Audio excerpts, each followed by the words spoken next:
Dipersembahkan oleh Dipersembahkan oleh Didukung oleh Batas toleransi itu seharusnya sejauh apa, Mas Toto? Kalau dari kacamata partai politik tentunya kan akan bisa efektif kalau anggota-anggotanya bukan hanya sekedar anggota, pengurus, caleg terpilih, anggota DPR memang akan bisa memastikan kebijakannya dijalankan. Tetapi sejauh mana kemudian bisa ada toleransi mereka berbeda? Pertama, saya pikir tadi logika yang sangat jelas ya. Orang boleh melenceng dari sesuatu yang sudah melenceng. Karena melenceng dari sesuatu yang melenceng itu berarti mereka lurus. Itu logika pertama. Begitu. Yang kedua, mereka juga, ini dalam ilmu marketing ya, kalau ingin menjadi memiliki diferensiasi, mereka harus terlebih dahulu memberikan logika bahwa ada segmenting, ada targeting, ada positioning. Artinya mereka ingin membawa suara siapa, aspirasi siapa. Kalau tidak, ya mereka bisa juga dituduh hanya sedang menjadi politisi kutu loncat, ingin mencari popularitas, atau mungkin mendapatkan tawaran yang lebih baik. Nah, itu yang sebenarnya harus dirasionalisasikan oleh ketiga orang di sini. Yang pertama misalnya saya pikir jelas, walaupun jarang sekali berani dibuka ya, bahwa partai jelas melanggar beberapa pasal berkaitan mekanisme demokratis menentukan capres. Itu yang harus dibuka dan tidak pernah dipermasalahkan. Yang kedua, yang mungkin jadi PR buat tiga orang ini, mereka berbicara atas nama siapa sih? Mungkin Mas Nusron berbicara atas nama konstituen 243.000 yang memang basisnya Jokowi JK menurut Mas Nusron begitu ya. Agak menarik kalau Bang Ruhut kan mengatakan karena tagline-nya adalah Indonesia hebat, kalau Indonesia bangkit berarti selama ini SBY tidur. Nah, saya tidak tahu apakah ini berarti membawa aspirasi SBY atau apa, saya tidak tahu begitu ya. Suara Ruhut, suara SBY. Suara Ruhut, suara SBY begitu. Tapi itu harus dijelaskan sehingga kemudian ini tidak dilihat sebagai sebuah dinamika perjalanan karir seorang Nusron Wahid, seorang Haris dan seorang Ruhut Sitompul saja. Anda belum menyebut Haris Indra, politikus muda kita?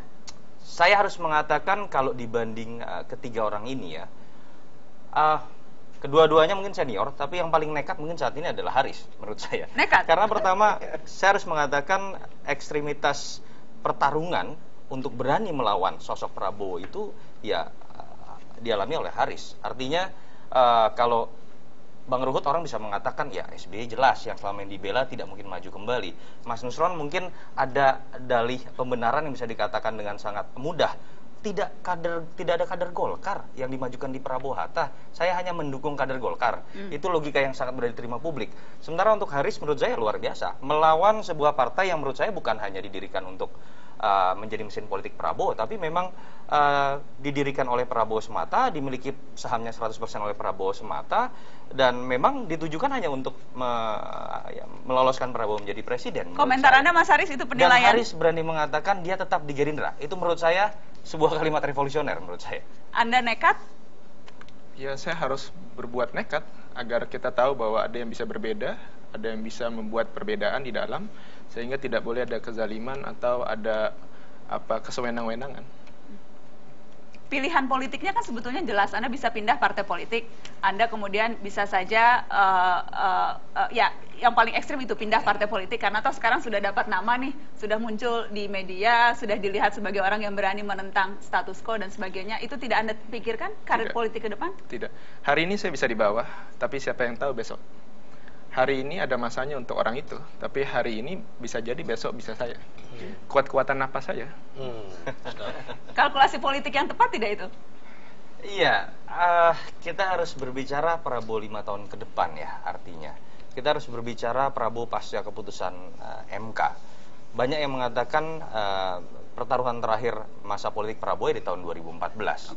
Artinya ketika Prabowo tidak lagi memiliki kesempatan, pilihannya adalah Gerindra bisa diambil alih oleh orang lain, atau Gerindra ikut hancur dengan sendirinya, termasuk orang-orang di dalamnya. Ya menurut saya kalkulasi politik yang bisa dikatakan nekat, tetapi ternyata tidak salah pilih. Kalau kemudian pilihannya berujung pada kemenangan, saya tidak bisa menduga kalau Prabowo yang bisa menjadi presiden, bagaimana nasib saudara Haris begitu. Jadi sekarang semua orang yang malam ini duduk di sini, politikus-politikus ini beruntung karena pilihannya lah yang menang. Kalau kalah lain cerita, Bang Tadi Nusron. kan kata Mas Nusron kan mengikuti Bang Ruhut yang nggak pernah salah ternyata gitu. Untung saja menang. Kalau kalah lain cerita. Bang Nusron, jadi memang kalkulasi politik Anda sudah memperhitungkan itu juga. Politisi kan harus memikirkan panjang karir. Saya nggak pernah berpikir kalah atau menang. Kalau kita mau head to head, mau bertarung ya pilihannya kalau nggak kalah menang. Dan kita semua harus resiko. Kita ambil resiko itu. Sejauh mana kemudian independensi kader terhadap partai dan keputusannya? Karena kalau kemudian Anda kan dipilih langsung. Ya. Tadi Anda katakan walaupun akan susah tuh membuktikan mana yang mencoblos partai, mana yang mencoblos nama Nusron Wahid langsung. Kalau kita bicara masalah loyalitas, tadi saya katakan independensi. Harusnya seorang politisi itu kan tunduk dan patuh pada dua hal. Pertama, kita tunduk dan patuh kepada hati nurani, kebenaran yang kita yakini. Yang kedua, kita tunduk dan patuh kepada konstituen, kepada rakyat. Ini kata Ibnu Khaldun loh.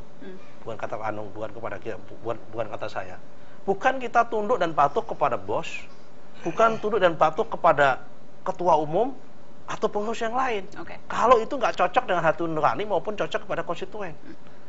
Tunduk dan patuh kepada pengurus partai itu masalah administrasi, bukan masalah kepada kebenaran yang kita yakini. Masalah administrasi. Masalah administrasi. Oke.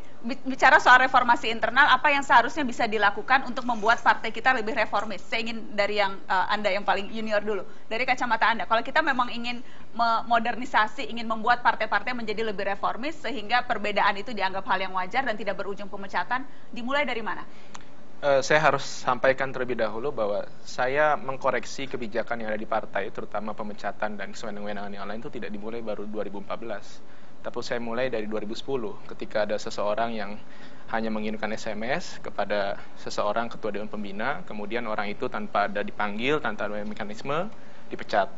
Maka saya kemudian membuat surat terbuka yang saya sampaikan kepada teman-teman di DPP bahwa ini cara tidak benar. Kalau tadi ada usulan masukan, saya pikir partai yang baik ke depan harus partai yang bersifat kolektif dan kolegial. Jadi nggak boleh keputusan itu diambil hanya oleh satu pihak dari satu kacamata. Harus melibatkan seluruh orang. Saya kira partai ini adalah partai yang sahamnya dimiliki oleh semua orang. Jadi bukan 100% dimiliki oleh satu orang.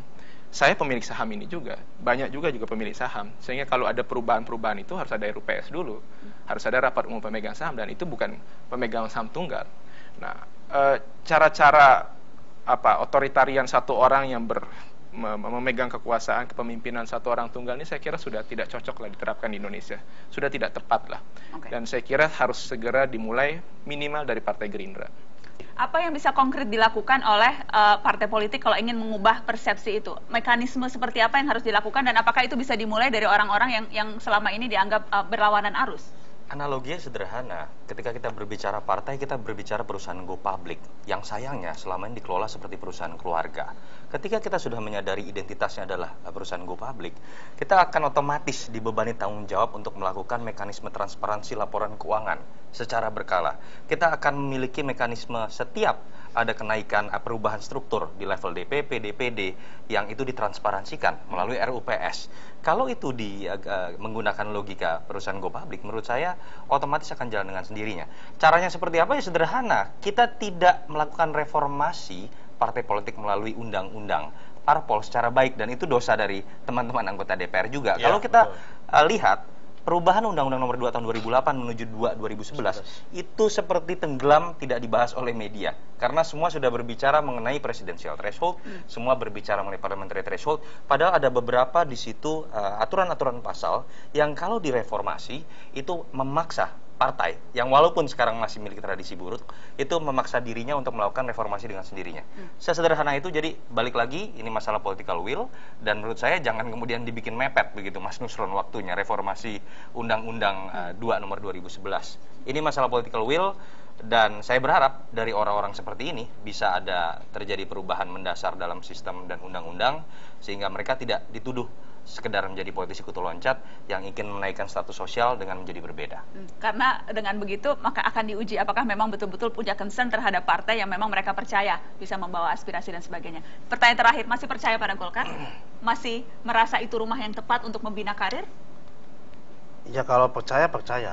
Rumah yang tepat? Masih nyaman, masih betah? Betah karena saya ingin memperbaiki. Tadi pertanyaan yang sama saya sudah ajukan dan Anda menjawab ya. Masih percaya dan masih cinta pada Gerindra? Masih dan sangat. Sangat. Bang Ruhut? Demokrat bukan partaiku yang pertama, tapi partaiku yang terakhir. Jadi saya percaya dengan Partai Demokrat. Percaya dengan Demokrat, dan berarti masing-masing akan berusaha berjuang lewat institusi yang memang ditinggali, begitu ya? Oh iya, karena kacang tidak boleh lupa dengan kulitnya. Baik. Kita lihat sama-sama bagaimana ke depannya, apakah sebatas melawan arus atau bisa membalikan